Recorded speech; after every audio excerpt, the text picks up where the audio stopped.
अस्सलामु अलैकुम वरहमतुल्लाहि वबरकातुहू।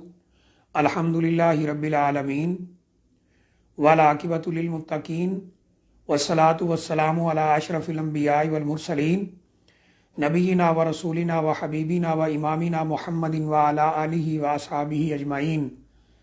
अम्मा बाद, हमारे किसी एक भाई ने सवाल भेजा है कि अगर कोई शख्स अपनी बीवी को गुस्से में आकर ये कह देता है कि मेरे घर से निकल जाओ, या ये लफ्ज़ बोलता है कि तुम मेरी तरफ से फारिग हो, या ये लफ्ज़ बोलता है कि मेरा तेरे साथ कोई ताल्लुक़ नहीं है, या ये बोलता है कि आइंदा तुम मेरे घर में कदम ना रखना वगैरह वगैरह, इस तरह के अल्फाज वो अदा करता है गुस्से में, तो ऐसे में शरीयत हमें क्या हुक्म देती है? आया इन अल्फाज को खामद की तरफ से बीवी के लिए तलाक समझा जाए, या ये अल्फाज कहने से तलाक वाक़ई नहीं होगी?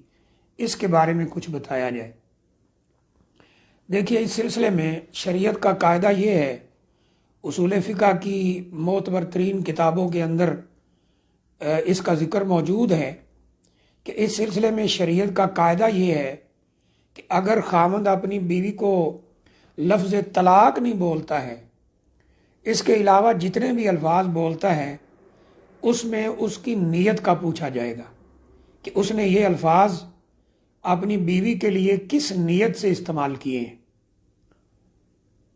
यानी उसने जब ये लफ्ज़ बोले हैं तो उसकी नीयत क्या थी। अब इस सिलसिले में नीयत की दो किस्में हो सकती हैं। नंबर एक, उसने सिर्फ अपनी बीवी को डराने धमकाने के लिए ये लफ्ज़ बोले।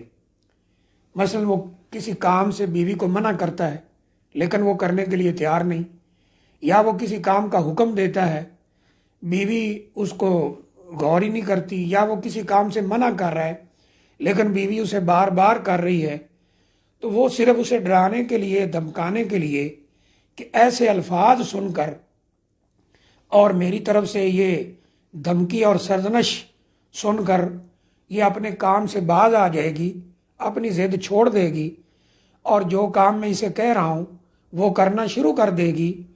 तो ऐसी सूरत के अंदर अगर उसकी नीयत ये थी बीवी को डराना और धमकाना, ये पहली किस्म की जो नीयत की यहाँ बनती इस सिचुएशन में, तो फिर तलाक वाकई नहीं होगी।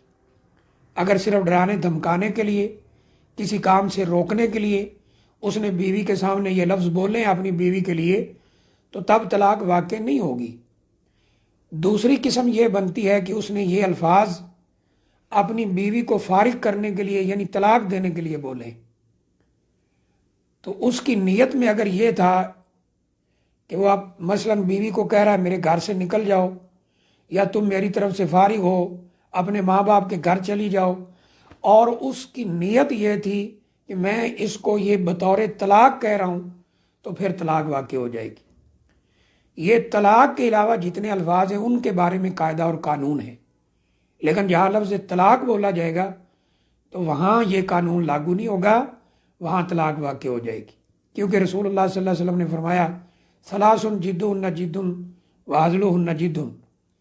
तीन काम ऐसे हैं, अबू दाऊद वगैरह के अंदर ये रिवायत मौजूद है कि तीन काम ऐसे हैं कि अगर वो संजीदगी से कहे जाएँ किए जाएँ फिर भी वाक़ई हो जाते हैं, मजाक से किए जाएँ फिर भी वाक़ई हो जाते हैं। और वो तीन काम फरमाया, अन निकाह व तलाक व रुजू। निकाह, तलाक और रुजू ये वाक़ई हो जाएंगे। मसलन किसी आदमी का निकाह हो रहा है और वो कबूल है कह देता है, बाद में कहता है मैंने तो मजाक किया था, तो ये मजाक नहीं चलेगा, ये निकाह वाक़ई हो जाएगा। यही मामला तलाक का है, यही मामला तलाक के बाद रुजू का है। तो बहरहाल जो सवाल किया गया है उसका जवाब यही है कि अगर ये लफ्ज़ तलाक की नीयत से उसने कह दिए हैं तो फिर तलाक वाक़ई हो जाएगी। और अगर बीवी को डराने धमकाने के लिए, किसी काम से रोकने के लिए या कोई काम करवाने के लिए बतौर धमकी, बतौर सरजनश डराने के लिए कहे हैं तो फिर तलाक वाक़ई नहीं होगी। वल्लाहु आलम बिस्सवाब। अस्सलामु अलैकुम वरहमतुल्लाहि वबरकातुहू।